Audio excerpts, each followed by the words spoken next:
የችንካሩን ምልክት ካላየሁ አላምንም። በስመ አብ ወወልድ ወመንፈስ ቅዱስ አሐዱ አምላክ አሜን። በዓለም ላይ የምትኖሩ ኦርቶዶክሳውያን የእግዚአብሔር ልጆች ሰላም እግዚአብሔር ይብዛላችሁ።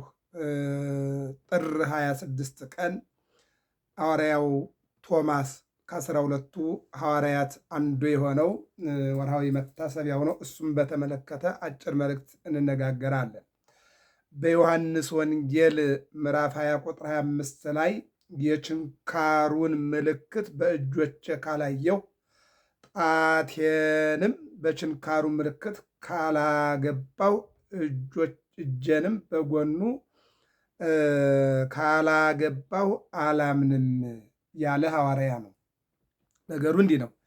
ጌታችን ኢየሱስ ክርስቶስ በቀራንዮ አደባባይ ተሰቅሎ በጎልጎታ ተቀብሮ በሦስተኛው ቀን በአብይ ኃይል ወስልጣን አስቀድሞ እንደተናገረው በማቴዎስ ወንጌል ምዕራፍ 12 ላይ ወበከመ ነበረ ዮናስ ውስተ ከርሰ አንበሪ ሰሉሰ መዋዕለ ወሰሉሰ ለያልየ ከማሁ ይነብር ወልደ እጓለ እመሕያው ሰለስተ መዓልተ ወሰለስተ ሌሊተ ውስተ ልበ ምድር።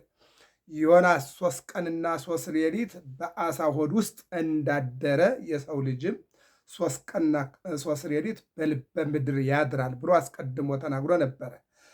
ሌላው በሉቃስ ወንጌል ምዕራፍ 2 ላይ በዮሐንስ ወንጌል ምዕራፍ 2 ላይ እንደምናየው ንስትወ ለዝንቱ መቅደስ ዮሐንስ ወንጌል ምዕራፍ 2 ንስትወ ለዝንቱ መቅደስ አነጽኦ በሳልስት ዕለት ይህን ቤተ መቅደስ አፈርሶ በሦስተኛው ቀን አነሳዋለሁ ብሏቸው ነበር። 46 ዓመት ሙሉ የተደከመበትን ቤተ መቅደስ በአንድ ቀን አፍርሶ በአንድ ቀን እስከ 3 ቀን እንዴት ሰራለሁ ይለናል ይሉ ነበር። ነገር ግን ስለ ራሱ ነው የሚነግራቸው የነበር። የእሱን ሰውነት ነው። እኔን ግደሉኝ በሦስተኛው ቀን እነሳለሁ፣ ይህን ሰውነት ግደሉት በሦስተኛው ቀን አነሳዋለሁ ማለቱ ነበረ። ሁለተኛ ነው። ሦስተኛው ዮሴፍና ኒቆዲሞስ ሲገንዙት ወአንበስበሰ አዕይንቲሁ እግዚእ ኢየሱስ ክርስቶስም ነፍሱን አሳልፎ ከሰጠ በኋላ እነሆ ዓይኑን ገለጠና ዝም ብላችሁ ትገንዙኛላችሁ እንዲህ አላቸው። ምን እናደርግ ሲሉት ቅዱስ እግዚአብሔር ቅዱስ ኃያል የተወለደ የተጠመቀ የተሰቀለ የተነሳ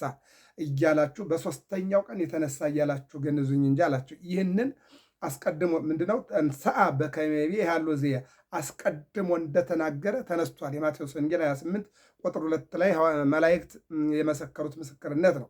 አስቀድሞ ለሰዱቃውያን ለፈሪሳውያን እንደተናገረ አስቀድሞ ለአይሁድ እንደተናገረ አስቀድሞ ለዮሴፍና ለኒቆዲሞስ እንደነገራቸው ተነስቷል አላ። ከተነሳ በኋላ ማታ በዝግ ቤት 10 ሐዋርያት ባሉበት አንዱ ይሁዳ ሽጦት ጠፍቷል። ሁለተኛው ይህ ቶማስ ነው አልነበረምና እነሆ 10 ባሉበት መጣና ሰላም ለእናንተ ይሁን ብሎ ሰላሙን ሰጥቶ ርዩ እደውየ ወእገርየ እጆችን እግሮችን ግንባሬን ደረቴን የተቸነከርኩትን ተመልከቱ አለና ባርኳቸው ቀድሷቸው ይልቁንም ስልጣን ወሃቦሙ ስልጣንን ሰጧቸው አይዟችሁ ብሏቸው ተለያቸው። ከዚህ በኋላ ማን መጣ? ቶማስ መጣ።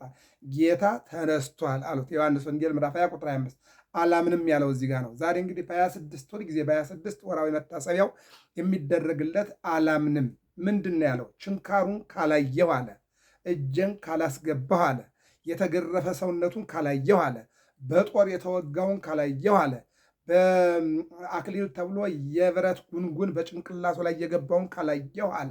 አዎ ይህንን ካላየሁ አላምንም አለ። በዚህን ጊዜ